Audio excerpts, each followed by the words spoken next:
80 के दशक में करियर के शिखर पर विनोद खन्ना ने संन्यास क्यों लिया? आखिर ओशो की कौन सी कहानी ने विनोद खन्ना को इतना प्रभावित किया कि उन्होंने सब कुछ छोड़ दिया? आखिर सन्यासी बनने के 4 साल बाद क्यों विनोद खन्ना वापस भारत लौट आए? नमस्कार दोस्तों, आज हम आपको बॉलीवुड के एक ऐसे सितारे की कहानी सुनाने जा रहे हैं जिन्होंने अपनी ऊंचाइयों को छुआ, फिर सब कुछ छोड़कर संन्यास ले लिया और अंत में फिर से दुनिया की रंगीनियों में लौट आए। ये कहानी है दिवंगत अभिनेता विनोद खन्ना की। दोस्तों, आज हम आपको विनोद खन्ना के जीवन का वो पहलू दिखाना चाहते हैं जिसके बारे में बहुत ही कम लोग जानते हैं। हम आपको बताएंगे कि आखिर उन्होंने अपने करियर के शिखर पर संन्यास क्यों लिया और फिर वापस सामान्य जीवन में क्यों लौट आए। तो दोस्तों, बने रहिए हमारे साथ इस वीडियो के अंत तक। बॉलीवुड के सबसे हैंडसम मैन और सबसे सफल अभिनेताओं में से एक विनोद खन्ना ने अपने कैरियर की शुरुआत विलन के किरदार निभाकर की। 1968 में फिल्म मन का मीत से बॉलीवुड में कदम रखा और मेरा गांव मेरा देश में डकैत की भूमिका से दर्शकों का दिल जीत लिया। धीरे धीरे वो लीड हीरो के रोल में नजर आने लगे और अमर अकबर एंथोनी, मुकद्दर का सिकंदर, द बर्निंग ट्रेन जैसी कई शानदार फिल्में कर डाली। लेकिन जब विनोद खन्ना करियर के शिखर पर थे तब उन्होंने एक चौंकाने वाला फैसला लिया। 1982 में उन्होंने सब कुछ छोड़कर संन्यास ले लिया और ओशो विनय नाम धारण कर लिया।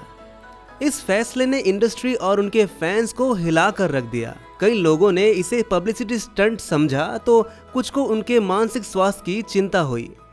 विनोद खन्ना के बेटे अक्षय खन्ना ने बताया कि 80 के दशक में उनकी मां का निधन हो गया था, जिसके बाद वो टूट गए थे। उसी समय महेश भट्ट ने उन्हें मन की शांति के लिए ध्यान करने की सलाह दी और ओशो रजनीश के बारे में बताया। महेश भट्ट ने एक इंटरव्यू में बताया था कि वो ही विनोद खन्ना को ओशो के आश्रम में ले गए थे। ओशो से विनोद खन्ना इतने प्रभावित हुए कि उन्होंने न सिर्फ अपना परिवार छोड़ा बल्कि संन्यास भी ले लिया। ये उनके जीवन का एक बड़ा बदलाव था। जब विनोद खन्ना आध्यात्मिकता की दुनिया में डूबे, उस वक्त उनके बेटे अक्षय केवल 5 साल के थे। ये फैसला कई लोगों के लिए चौंकाने वाला था। हर कोई जानना चाहता था कि आखिर उन्होंने ओशो की शरण क्यों ली। बताया जाता है कि ओशो की एक कहानी सुनकर वो उनसे काफी प्रभावित हुए और फिर आध्यात्मिक की तरफ मुड़ गए।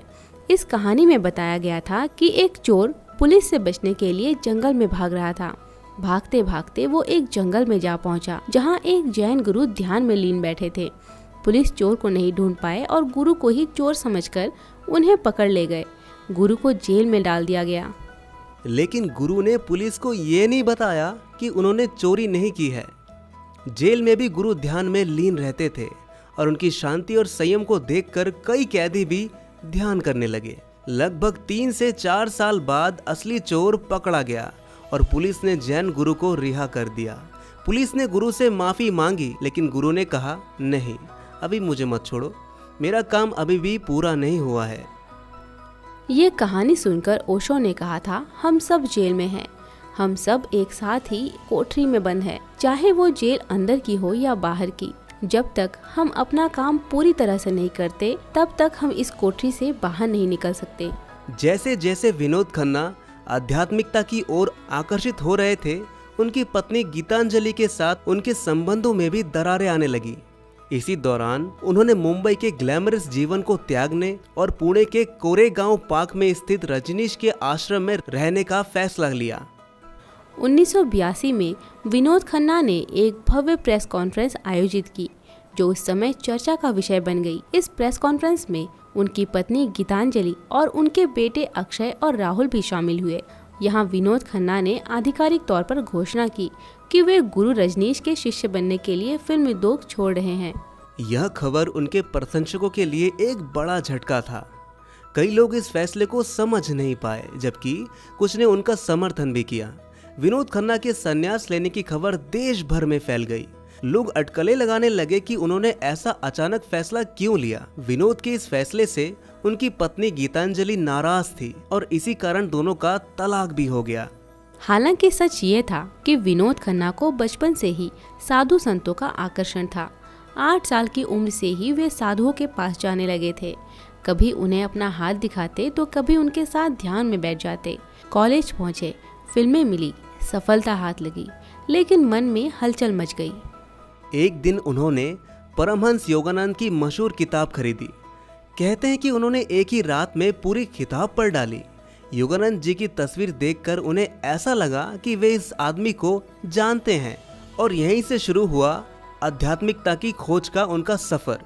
विनोद खन्ना जब आध्यात्मिकता की ओर मुड़ रहे थे, उस समय उनके दोस्त विजय आनंद और महेश भट्ट पहले ही ओशो के शिष्य बन चुके थे।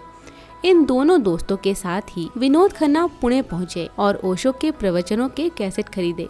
ओशो के प्रवचनों को सुनकर विनोद खन्ना के मन में जो भी सवाल थे, उनका जवाब मिलने लगा। विनोद खन्ना ने एक इंटरव्यू में बताया था कि 6 महीने के अंदर उनके परिवार में 4 लोगों का निधन हो गया, जिनमें उनकी मां और उनकी एक बहन भी शामिल थी। इन घटनाओं से विनोद खन्ना हिल गए थे और उन्हें लगता था कि वे भी एक दिन दुनिया छोड़ देंगे। दिसंबर 1975 में विनोद खन्ना ने ओशो से मिलने का फैसला किया। जब वे ओशो से मिलने पहुंचे तो ओशो ने उनसे पूछा, क्या तुम संन्यास लेने के लिए तैयार हो? विनोद ने जवाब दिया, मुझे नहीं पता, लेकिन आपकी प्रवचन मुझे बहुत अच्छे लगते हैं। ओशो ने उनसे संन्यास लेने के लिए कहा और विनोद तुरंत तैयार हो गए। ओशो के शिष्य बनने के बाद विनोद खन्ना ने अपना नाम स्वामी विनोद भारती रख लिया था। उन्होंने आचार्य रजनीश के साथ दुनिया भर की यात्रा की और उनके दर्शन को फैलाने में मदद की। विनोद खन्ना ओशो की शरण में अमेरिका तक चले गए। वहां उन्होंने आश्रम में कई काम किए, जैसे कि बागवानी, टॉयलेट और बर्तन साफ करना। लगभग 4 साल बाद वो भारत लौट आए। कहा जाता है कि अमेरिका में ओशो के आश्रम से जुड़े विवादों के बाद विनोद खन्ना ने वापसी का फैसला लिया। भारत लौटने के बाद विनोद खन्ना ने फिर से बॉलीवुड में काम करने की कोशिश की। शुरुआत में उन्हें काम नहीं मिला, लेकिन बाद में फिरोज खान ने उनकी मदद की। साल 1987 में उन्होंने फिल्म इंसाफ से बॉलीवुड में वापसी की। साल 1990 में विनोद खन्ना ने कविता से शादी की। उनके 2 बच्चे हैं। विनोद खन्ना एक्टर होने के अलावा शानदार राजनीतिज्ञ भी थे। वो बीजेपी के सदस्य थे और 4 बार बीजेपी के टिकट पर चुनाव जीतकर लोकसभा भी पहुंचे। साथ ही वे बीजेपी की सरकार में मंत्री भी रहे। साल 2015 में आई शाहरुख की फिल्म दिलवाले और एक थी रानी उनकी आखिरी 2 फिल्में थी। इन फिल्मों के बाद उन्हें कैंसर ने जकड़ लिया और 2017 में उनका निधन हो गया। तो दोस्तों, कैसी लगी आपको ये कहानी कमेंट में जरूर बताइए और ऐसी बॉलीवुड के अनसुने किस्सों को सुनने के लिए बॉलीवुड किस्से को अभी सब्सक्राइब करें।